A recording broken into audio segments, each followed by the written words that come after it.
Donc Christophe Dubois, Rodolphe, merci de nous recevoir à la Yozone pour la sortie du premier tome de Terre. Donc, je sais pas, je vais commencer peut-être avec Rodolphe pour Comme vous voulez. savoir un peu comment le projet Terre est. Je dirais que c'est une espèce de rêverie sur à la fois l'identité. Le personnage principal du récit apparaît nu, amnésique et sans langage. Donc c'est une recherche de soi qu'on transposer dans un univers de SF. J'entends par SF spéculative fiction plus que science-fiction, vu que la science dans ce tome-là ne représente pas grand-chose. Ce personnage qui est en quête de lui dans un univers étrange, qui par certains côtés ressemble beaucoup aux d'autres.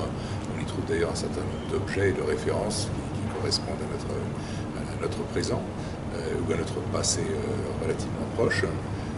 Et puis par d'autres aspects, c'est un univers qu'on ne comprend pas, que le lecteur ne comprend pas, et qui va découvrir en même temps que ce personnage, que ce narrateur retrouve la mémoire et le langage pour exprimer cette mémoire et son identité,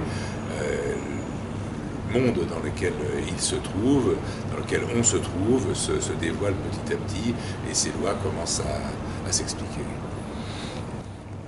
On peut penser au départ que quand on regarde le monde, on peut penser à un monde un peu post-apocalyptique, surtout quand on voit des références au passé de la Terre. Mais avec la couverture, on voit un ciel avec deux lunes. Le fait qu'il y ait un peu ce contraste entre la couverture qui donne un premier indice et le début de l'histoire qui est un peu...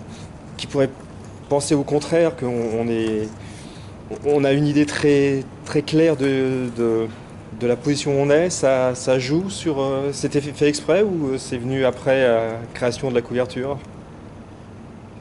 La couverture, c'est honnête, hein. Mais en quelque sorte, c'est un peu les deux. Oui. C'est un peu les deux. C'est un peu post-apocalyptique, pardon. Parce que c'est très référencé à la Terre, à notre histoire, absolument. Et puis peut-être que c'est ailleurs. Donc c'est les deux. Ni l'un ni l'autre ne mentent. C'est vrai qu'il y a l'ambiguïté que donne le titre générique, Terre. Est-ce que ce titre est une espèce d'abréviation du nom de notre planète ou est-ce autre chose? Donc là, on ne peut pas en dire trop. Hein. Enfin, le lecteur découvrira des choses au fur et à mesure de l'avancement de sa lecture. Alors on parlait de la recherche d'identité de Mandor, donc le personnage, le héros, le personnage principal. C'est un sujet qui vous tient à cœur, cette recherche de l'identité des personnages, de se découvrir soi-même à travers le passé, à travers à la fois le futur et le passé. Ah ben je sais qu'en ce qui me concerne, c'est un thème récurrent que je fais revenir parce que ça me travaille effectivement. Et je crois que je ne suis pas automatiquement original en la matière. Je crois qu'on est tous plus ou moins taraudés par l'idée de l'identité, de ce qui fait qu'on est nous-mêmes, ce qui nous différencie des autres. C'est encore plus fort pendant l'enfance ou l'adolescence, où cette définition de soi est plus problématique, plus angoissante. Et donc ce thème-là, je l'ai, il me fait partie intégrante, et dans les récits que je mets en scène, il s'impose souvent de lui-même. Alors ensuite, ce qu'il faut, c'est lui donner une forme qui est à chaque fois une forme différente. Je ne crois pas beaucoup à l'originalité des histoires.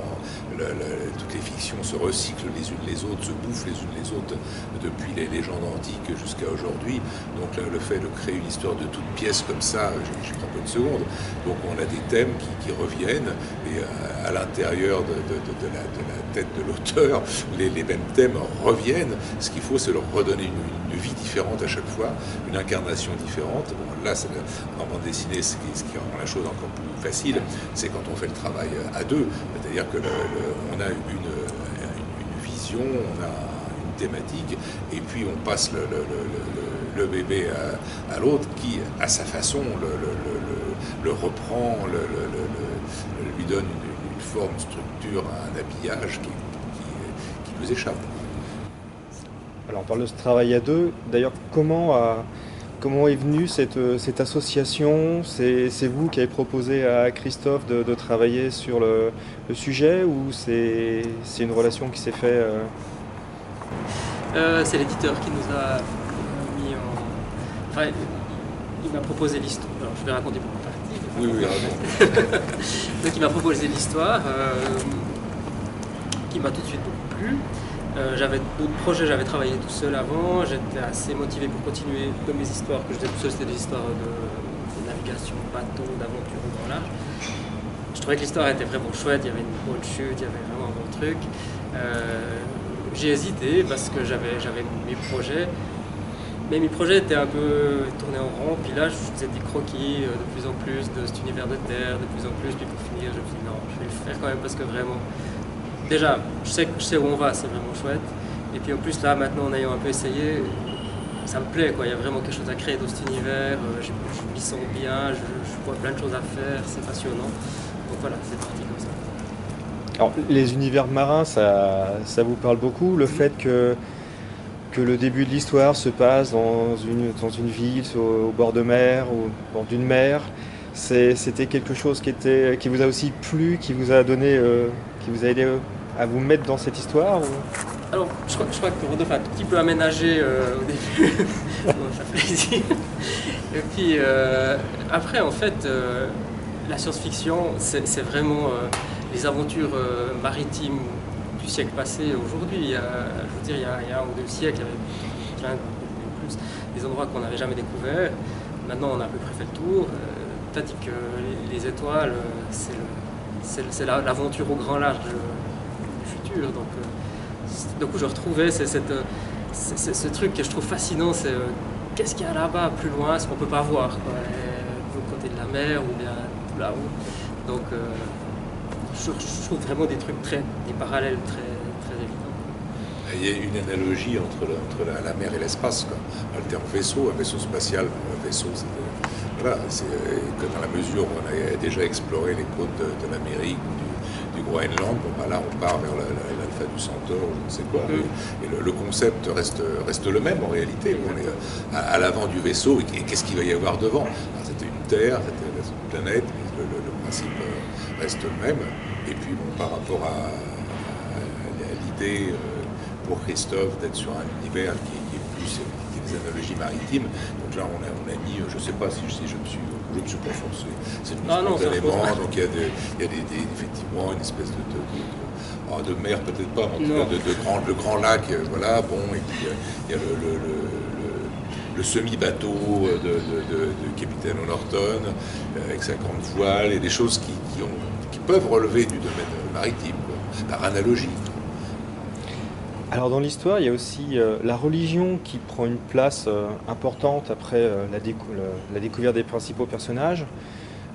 En particulier une scène un peu emblématique où la religion s'introduit dans l'école, au moment où le personnage religieux veut découvrir ce fameux Mandor. Avec l'actualité en plus récente, est-ce que Rodolphe, ça a joué aussi dans votre écriture tout ce qu'on entend, toute l'histoire, toutes les affaires avec les religions? Et est-ce que ça a joué aussi dans votre façon de décrire ces scènes et la position de la religion dans Terre? Oui, bien sûr. On est tous perméables, qu'on le veuille ou non, à ce qui se passe autour de nous, quoi. Et du reste, par rapport à votre question, dans les albums qui vont suivre, dans les 2 suivants, ce discours, entre guillemets, sur la religion, les religieux, le fait religieux, l'interprétation que la religion donne du monde, va prendre de plus en plus d'importance.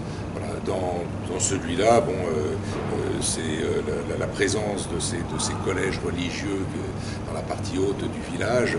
Bon, c'est des classiques d'une certaine manière, dans la mesure où on recrée un environnement qui relevait un petit peu du Moyen-Âge. Il y avait déjà la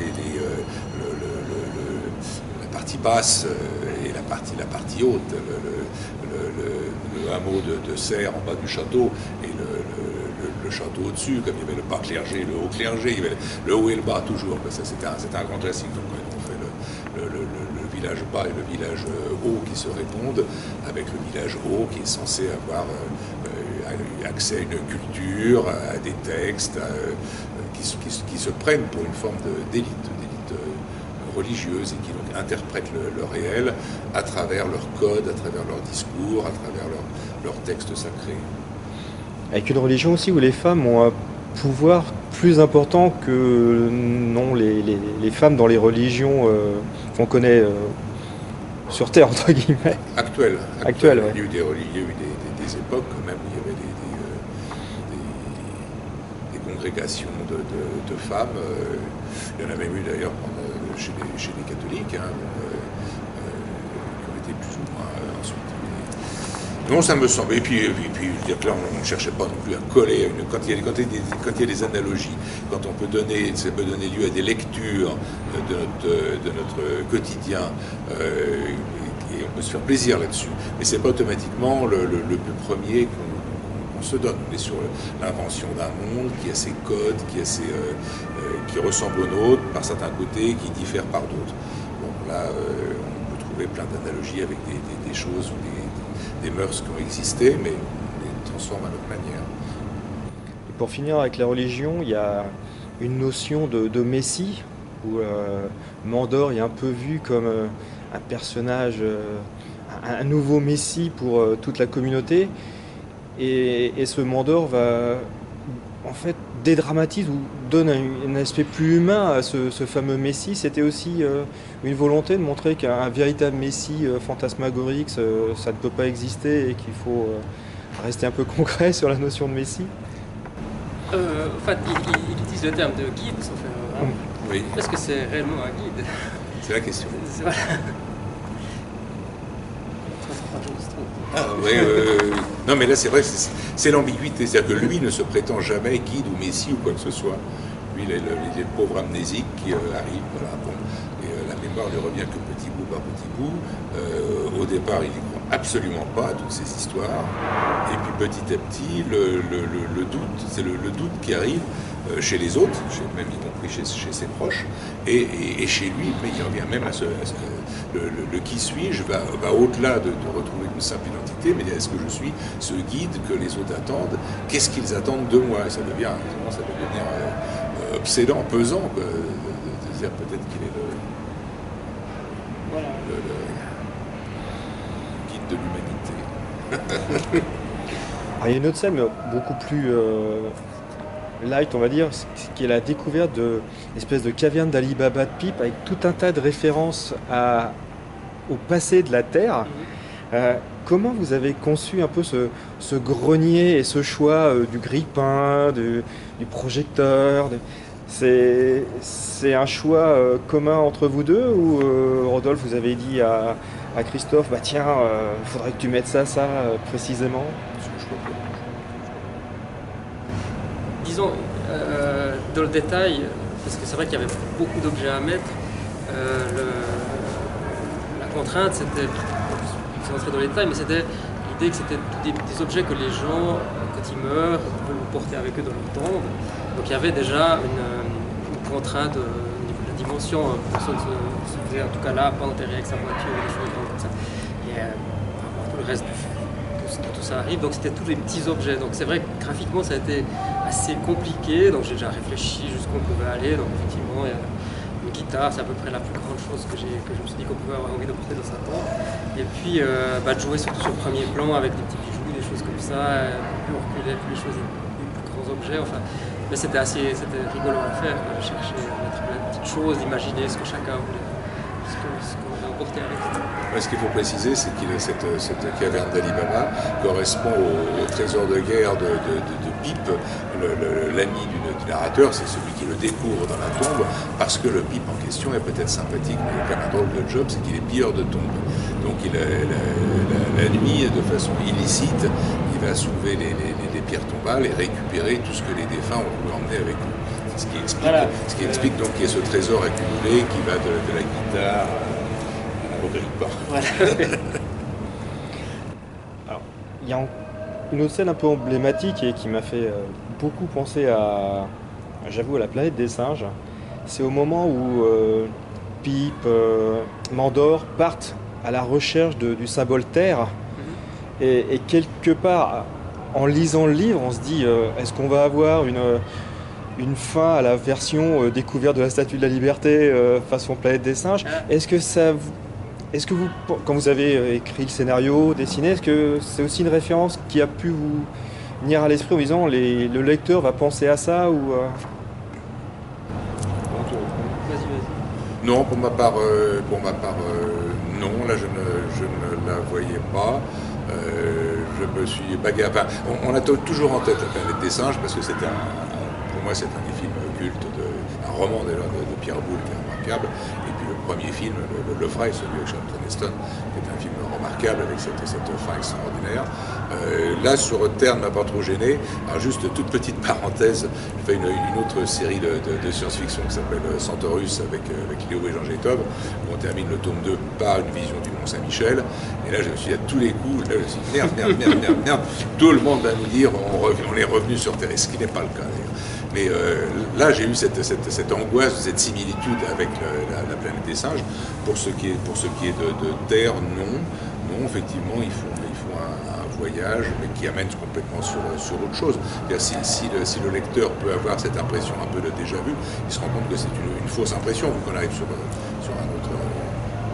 Et puis il y a d'autres paramètres également quand même, comme ces tremblements qui ébranlent le sol et qui vont donner lieu justement à la découverte et dont on découvrira le sens profond dans le tome 2. Parce que le tremblement n'est pas anodin. Parce que c'est vrai que la dernière planche qui donne quand même une foultitude à la fois d'informations et d'interrogations, on peut se demander pourquoi avoir donné un peu cette clé quand même non négligeable au lecteur.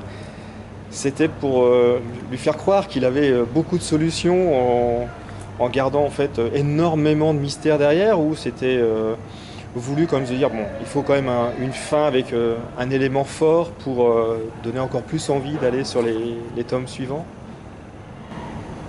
Bah disons, enfin, mais il y a beaucoup des grandes choses à découvrir dans cette histoire, et puis ça c'était la première grande chose. On en a encore d'autres. Il me semblait que là, bah voilà, effectivement c'est un cliffhanger assez abyssal, mais je trouve que c'était une fin assez logique. On a fait le premier chapitre, quoi. Et puis maintenant on va aller voir on sait où ils sont, voilà. Et il y a encore toute une autre partie intérieure à découvrir. Ouais. La première étape, c'est on répond à une première question, où est-on? Il y a cette grande question qu'on se pose pendant la lecture, où est-on? Ensuite, il y aura comme interrogation, qui sont-ils? Puis le personnage principal étant narrateur, qui suis-je? Ça va être un peu les trois grandes questions qu'on se pose là. On répond déjà à la première. Et bon, on sait déjà que ça va être en 3 tomes, mais c'est vraiment définitif où il y a quand même, on se dit, il y a tellement de possibilités avec cet univers, même avec cette fin, on se dit que ça pourrait ouvrir à tellement de possibilités. Est-ce que finalement, ces 3 au cas où, s'il y a un vrai succès, on pourrait faire plus, ou c'est vraiment 3 définitifs, il n'y aura pas de suite? Disons en tout cas, pour ces 3-là, ils sont écrits, le scénario est terminé, donc on va pas pouvoir rallonger la sauce. Après, l'histoire est finie, mais... En tout cas, ce qui est sûr, c'est qu'il y a un cycle, comme on dit aujourd'hui. On parle de moins en moins de séries et de plus en plus de cycles. Et là, il y a un cycle en 3 albums qui est un cycle complet. L'histoire, elle se ferme bien là. Ensuite, on peut toujours voir par rapport à la demande de notre public. Non, mais c'est vrai que c'est un univers, comme vous le dites, qui est extrêmement riche, qui peut amener plein de choses. Puis bon, il y a quand même quelques-uns qui vont se sortir à la fin. Oui, tout à fait. Non, là, on les sent, comment dire, sans a priori. Mais déjà, pour Christophe, il y a encore pas un album et demi, mais en tout cas plus d'un album encore à faire. Ça veut dire 70 pages. C'est plus d'un an de travail, et avoir déjà une vue sur un an devant soi, c'est pas mal. Donc ensuite, c'est vrai que c'est des albums très denses avec en plus, tout le livret graphique à la fin qui donne un peu c'est toujours intéressant de voir le travail du crayonné, du dessinateur, au-delà de la couleur.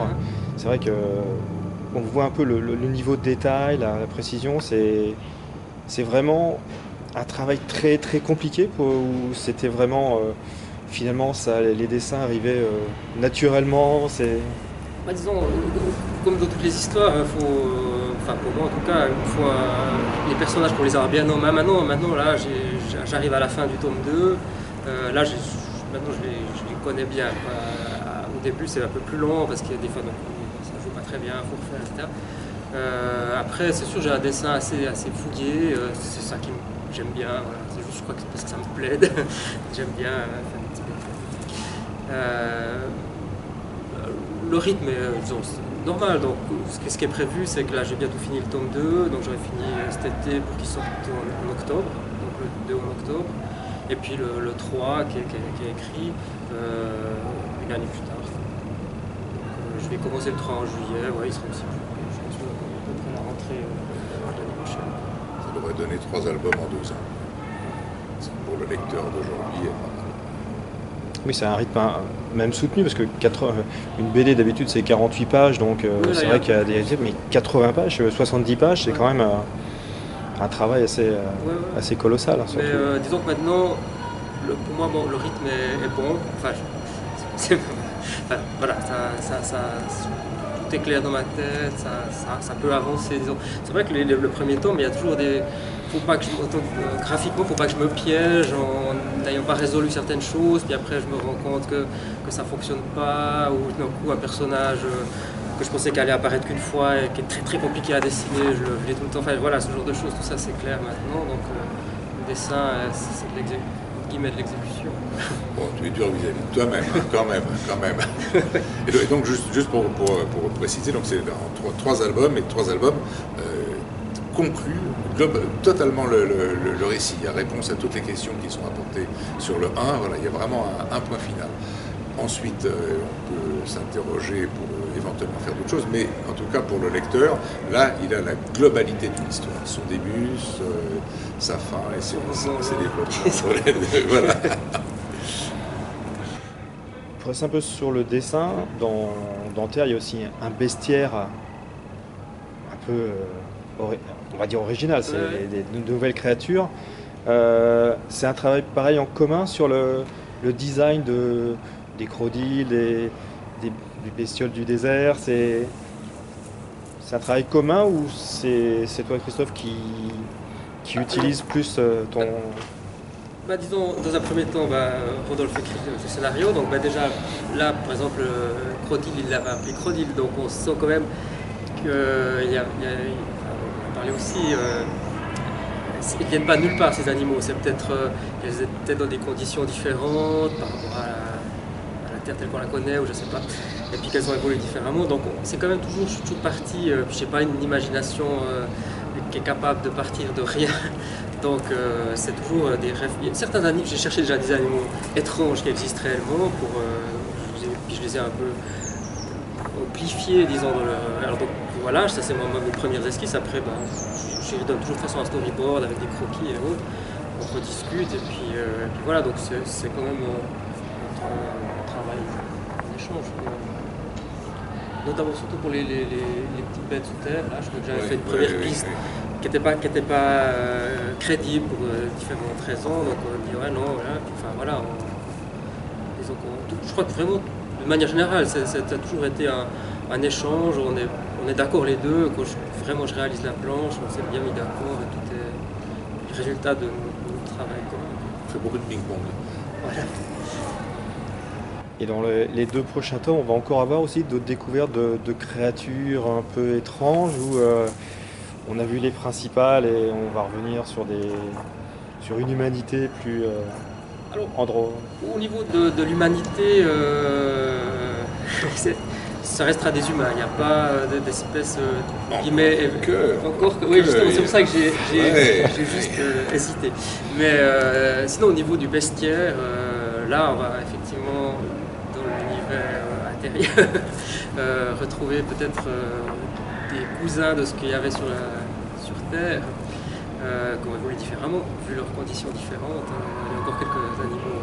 Il y a quelques brèves rencontres désagréables, Voilà. mais elles sont brèves. Elles sont assez brèves. Mais il y a quand même des choses qu'on n'a pas croisées. Voilà. C'est vrai que le premier tome, c'est quand même un univers plutôt, à part le crocodile qui est peu sympathique, l'univers est plutôt, on va dire, de bonne entente avec des gens qui vivent en bonne communauté. Le fameux vivre ensemble, c'est important aussi de montrer quand même un univers paisible au départ qui pourrait se dégrader au fur et à mesure.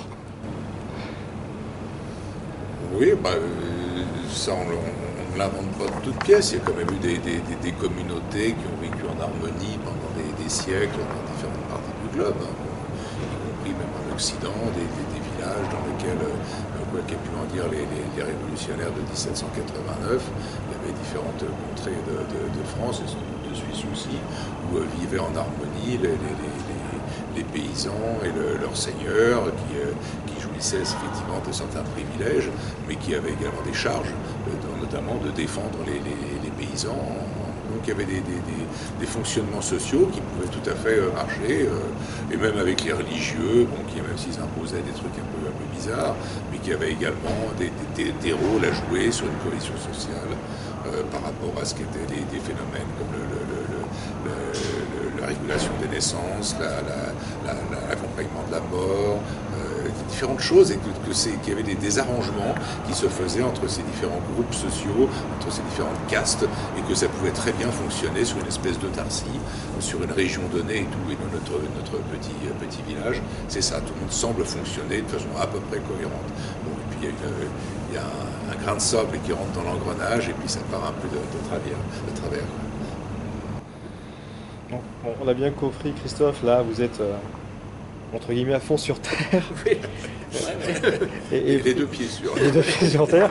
Et vous, Rodolphe, maintenant que les 3 tomes sont finis pour vous, on vous attend sur un autre univers, sur une autre série, ou vous prenez un peu de repos Moi, je travaille après ça c'est le propre des scénaristes. Il faut moins de temps pour écrire il faut moins de temps pour écrire un album que pour le dessiner, ça c'est évident. Donc je suis amené à développer davantage de récits et de collaborations que le dessinateur. C'est un petit peu normal avec les avantages que ça représente et les inconvénients aussi, quoi. Donc c'est deux jobs complémentaires mais qui se ressemblent par certains côtés et qui sont dissemblables par d'autres. Donc moi je développe d'autres collaborations et je crée d'autres univers. Mais c'est pas pour autant, même si j'ai terminé ma part de travail sur le tome 3, que je me désimplique. Christophe avance au fur et à mesure, comme il le disait, il m'envoie des storyboards, des crayonnés, on s'appelle, on rediscute dessus. Là, on voit tous les deux, voilà, ça fait partie également de... faire des albums, c'est faire des enfants communs, quoi. Et donc on peut pas dire, voilà, je suis passé à autre chose, et puis voilà, c'est terminé. Non, c'est pas vrai, c'est ça jusqu'à la fin, et même au-delà, parce qu'ensuite des gens, même par rapport à des albums créés il y a 10 ans, viennent nous voir dans les dédicaces et vous en parlent éventuellement. Moi, ça m'a fait rêver, c'était un des bouquins qu'on m'avait offert, j'avais 12 ans. Ah, qu'est-ce que j'ai aimé votre truc, etc. Donc... c'est pour toujours. Ouais, c'est vrai que quand je dis c'est vrai que le scénario est écrit, mais après il y a toute la part du boulot qu'on a ensemble à se mettre à finaliser par rapport au dessin. Donc ça c'est vrai que je t'envoie un peu par paquet, mais disons en tout cas 2-3 fois par mois.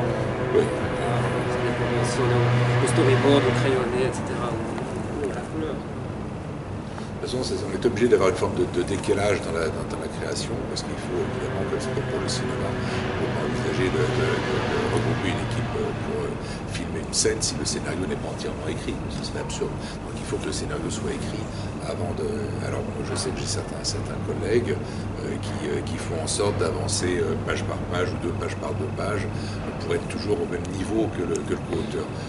Je trouve ça moi je ne pourrais pas, parce que quand je suis dans un univers, je m'immerge dans cet univers, ça me travaille même la nuit, je me réveille pour prendre des notes, etc. Donc je ne pourrais pas écrire 2 pages d'une histoire, puis 2 pages d'une autre, puis 2 pages d'une troisième, là je serais complètement complètement, ça serait artificiel que je peux voir.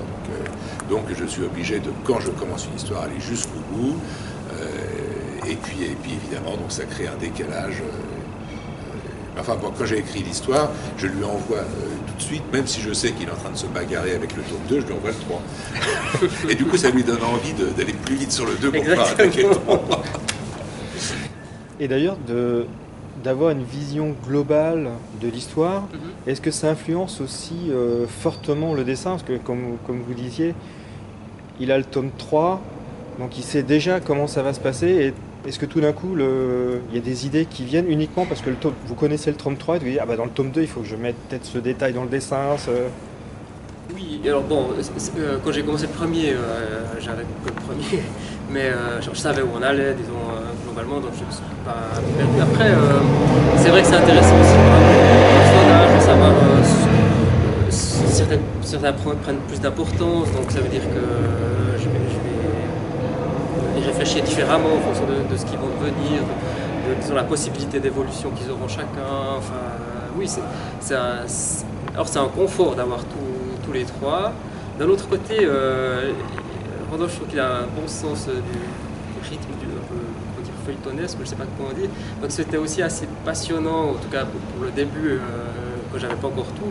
J'avais pas du tout d'appréhension en disant mais je vais me perdre, je sais pas, il y a un bon rythme et j'avais vraiment confiance. Et puis, en tout cas, je ne me suis pas perdu. Je ne me suis pas trop piégé par ce que j'avais fait. Et le ping-pong marche dans les deux sens, c'est-à-dire que plusieurs fois, je me suis trouvé découvrant sa représentation graphique de telle scène, tel personnage, etc., qui m'a donné envie de développer davantage et de donner un rôle plus important à cette situation, à ce personnage, dans les planches ou dans les albums qui allaient suivre. Parce que bon, je le voyais de façon plus basique et il a enrichi tellement que ça donnait envie de développer. Donc, voilà. Merci pour Merci. cette interview.